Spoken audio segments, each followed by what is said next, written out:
This is a stitch of a stitch. Let's jump into it.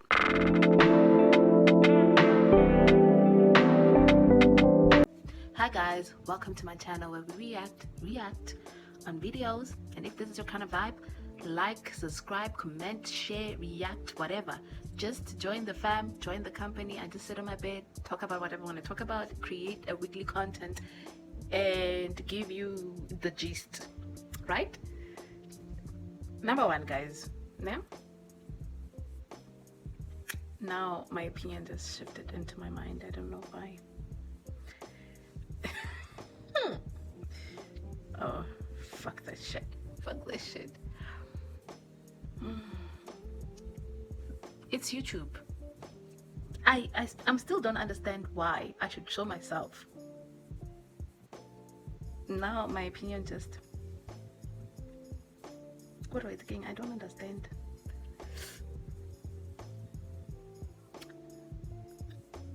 And on top of that, they place ads on my videos, but I can't. Weird, right? Weird. But because I even forgot my opinion, guys, I'm not gonna keep you long enough. Let's just stitch the video. I forgot. Yeah, I forgot. Let's just jump into it. Oh hell no, I couldn't leave you like that. I had to go back and check the content and then come back again before I stitch you back to the stitches of the stitches, okay? I couldn't find the original video because this is a stitch of a stitch. So if a guy likes you, ask him why. I wouldn't ask him that. I just want to look at other people's... I just want to look at this man's actions, because action speaks louder than words. Like, you can't hide who you are as a person. Never. If you're a shitty person, you're a shitty person. So there's no need for me to ask you if you like, because people can say whatever they want to say. Because people believe more in words in action than in action. Believe in action, believe in action. Let's just jump into the video. I'm done now. If a man ever tells you that he likes you, just ask him why. So I wish more people would talk about what I'm about to talk about. I'm piggybacking just off the topic of, I think we need to start paying attention to the reasons why certain people like us, because I think based off of my error, I just always assume if someone shows me a signal that they're attracted to me, it must be for the same exact reasons that I'm attracted to them, and that's not true in all cases. For a long time, just kind of like with bird brain, you know, just not truly knowing better because I have a good heart and I'm genuine, and I don't date or get to know people for really covert abomination, like low down dirty dog intentions. So I had to learn through trial and error and experience through observing people with psychology and etc., paying attention to people's patterns. Their patterns will start to make you recognize their motives and intent as to why they're attracted to you. For example, I have so many, and this is only a couple minute video, so bear with me, just grasp it if you can. I've been attracted, you know, with my eyeballs, so that would be what, sexually, visually to certain people, and I might fantasize or daydream about like, oh, what if I become mentally attracted to them, emotionally, blah blah blah blah blah. And I'm assuming because they're giving me time of day or engaging with me, or we go on dates, that they're thinking the same thought wave or thought form as me, when in reality their patterns were showing me, and here goes an example, cat and mouse, back and forth, in and out, speak to me, not speak to me for weeks. You know, just that inconsistency. I had to learn through maybe that one person and others doing the same thing. This does not mean this person is attracted to me in the ways that I think. They're thinking on a whole nother wave. Their thoughts are, I see she's abundant, I see she has something about her, but I'm technically not all that into her. But if I am gonna deal with her, it's because I'm attracted for one thing and one thing only. That example could be they're only attracted to you energetically because of who they are behind closed doors. Who they could be behind closed doors are little warlocks, or somebody that feels that they like to siphon or be in people's energy so they can absorb it and utilize it for their own uses. And here you are just playing along thinking you getting to know a regular person who don't got some wicked thought form and thought wavelength about their little covert agendas. And it's dangerous. It's a lot of things, and it ain't right. So I say this to say in a small video, like, We really got to pay attention to patterns as to what says what about a person, how they get down, their motives, their intentions, because it's a lot we need to dodge. It's a lot of dangerous shit out here. I still do this because in my head, I've never been able to wrap my head around the idea of people being mean to each other for no reason. Like, it's not something I would do, and I just can't wrap my head around it. I can't understand it. And because of that, growing up, I thought other people wouldn't do that either. I thought whenever somebody was mean to me, it had to be because of either something I did or something they had going on at home. And either way, I was making excuses for them. And my understanding of dating has always been that that's the first step towards marriage. You date someone, then you get married, and that's it. So when I date somebody, I would assume that the reasons they're attracted to me are the reasons I'm attracted to them, because they want to see this go somewhere. But growing up and finding out that people literally date just to mess with people was so...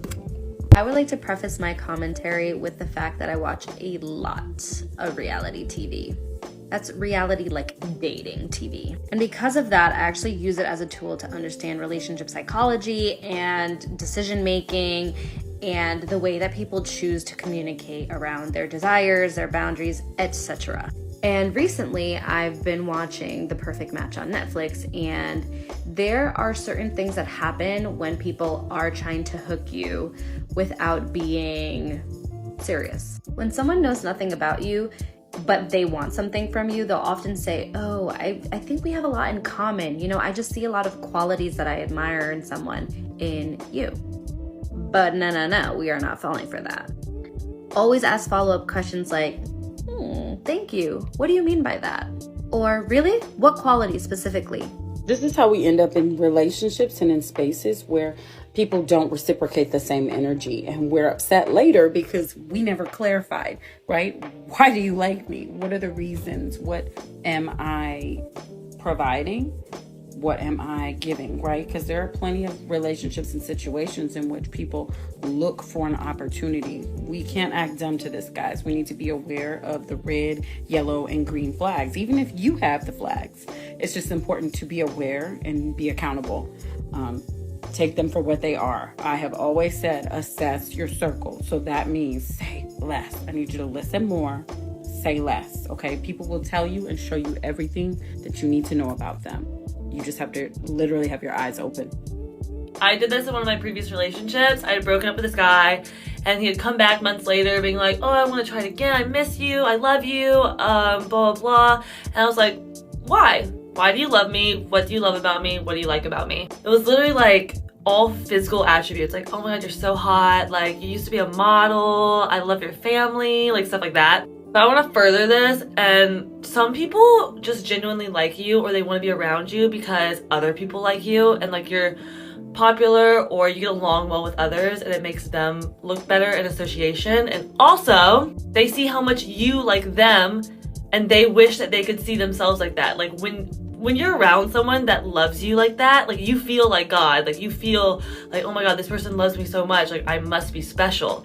So that's why they want to keep you around, is because you make them feel special. So I was having a conversation with this very intelligent young lady today, and I want to share with y'all some of the things we talked about, right? I want y'all to understand that compatibility is not enough. It's not enough. You and him being compatible, it's not enough for him to just pitch out there like, that's one of the reasons why I like you. It's not enough in general.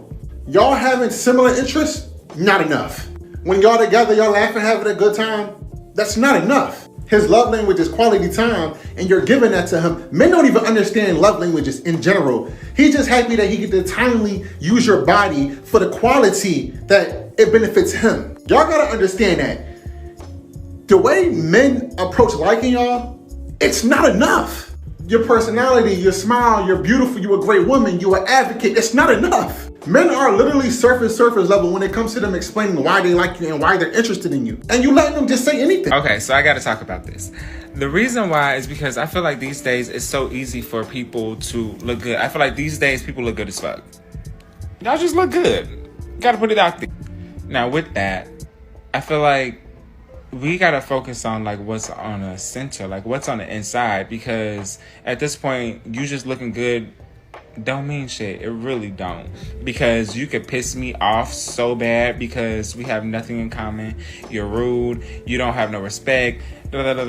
none of that really boils down to anything if we don't align morally or we just don't connect. So if you were to ask me something like, oh, why do you like me? Or if I were to ask you that, I'm looking at things like, oh, I see like the respect that you have for women. We all come from a woman. So I feel like there needs to be like bar none. I'm looking at like the way you interact with like, you know, the wait staff, how courteous you are, how thoughtful you are, how considerate you are. How about like, I like the level of accountability that you possess when it comes to, you know, just owning your shit. Things like that are like, ooh, I could see myself growing with you. That's why it's important to be like, why is it that you like me? Because if it don't align with anything outside of if it's just about my looks, we're not going nowhere far. This is child, the physical don't mean shit. Yes, it gets you through the door. It don't even get you all the way through the door, baby. I still got the chain on. You got to come harder than that, okay? Now, I talked about this several months ago, back in December. A few other people have brought this up, and it's to have people ask their husbands or their boyfriends, what do you like about me? What do you love about me? Why did you marry me? What made you get into a relationship with me? And a lot of responses that I got on that video asking that question was basically they're giving them a job description. I like that you cook for me. I like that you clean for me.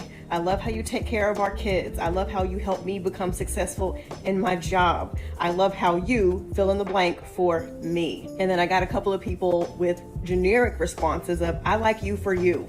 I love you for being you. I love you for who you are. Well, who is me? Who am I?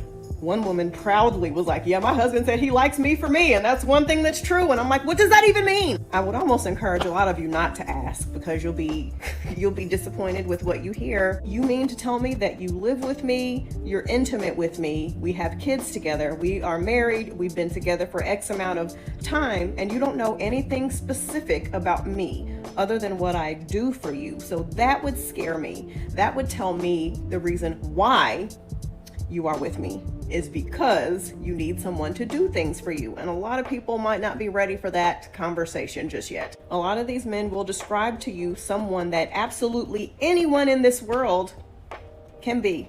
They're describing anyone. They're not describing you specifically. How romantic. If you are dating someone and you're not too far gone, ask them what do they like about you.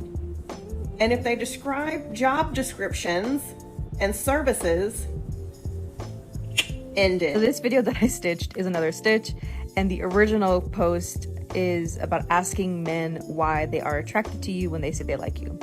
And the person I'm stitching kind of extended this conversation to consider why we think we are attracted to people and vice versa. So assuming that people are attracted to us for the same reasons we're attracted to them.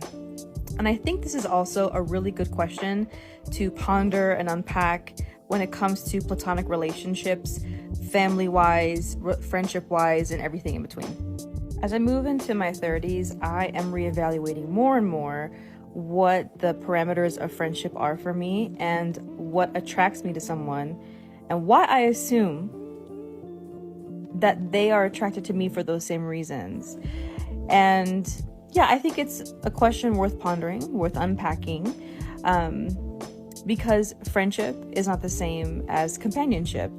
And there are tons of people who I think gravitate towards one another because they're at the same school, they're at the same job, or things like that. But more and more, I find it difficult to kind of iron down what true intimacy looks like in platonic relationships as well. Not just romantic, I'm saying. But yeah, this is my question of the evening. What do you think? I mean, literally, you can't assume that anybody likes you, to be honest. They all just seem to, want to be in your energy, want to be in your presence. And this goes for your friends as well, or people you think that are your friends. They all appear to, be in your corner, like you and all that. And you ride for them, die for them, willing to do whatever, go to hell and back for these people. And, you know, when the shoe's on the other foot, it's never really on the other foot for them. You know, they don't have you like you have them. So you can't assume how anybody likes you. And it should be a question. Why do you like me? And what are your actions showing to prove that you actually do like me? And once again, this goes for your friends too. Like your friends, you know, maybe your friends 1 year and then the next year they ain't really feeling you like that. And you have no idea why. You have no idea why. So you just can't assume at all, and you should ask questions. And people who don't want to answer your questions, block. Well, we don't got time for them. We don't got time for them. If they you know, they don't want to answer your questions, they don't want to do what you want to do, they just watch the actions. The proof is in the actions. The proof is always in the actions. If they're your friend, if they like you, whatever it is, they feeling you, it's going to show in how they treat you. Point blank and period. If they're matching your energy, that's your people. If they are not matching your energy, and, you know, granted, not everybody's going to be able to match your energy, you know, toe to toe, but, you know, you want to try to be around those people who can be almost equivalent. So you can't assume. You watch the actions and you act accordingly.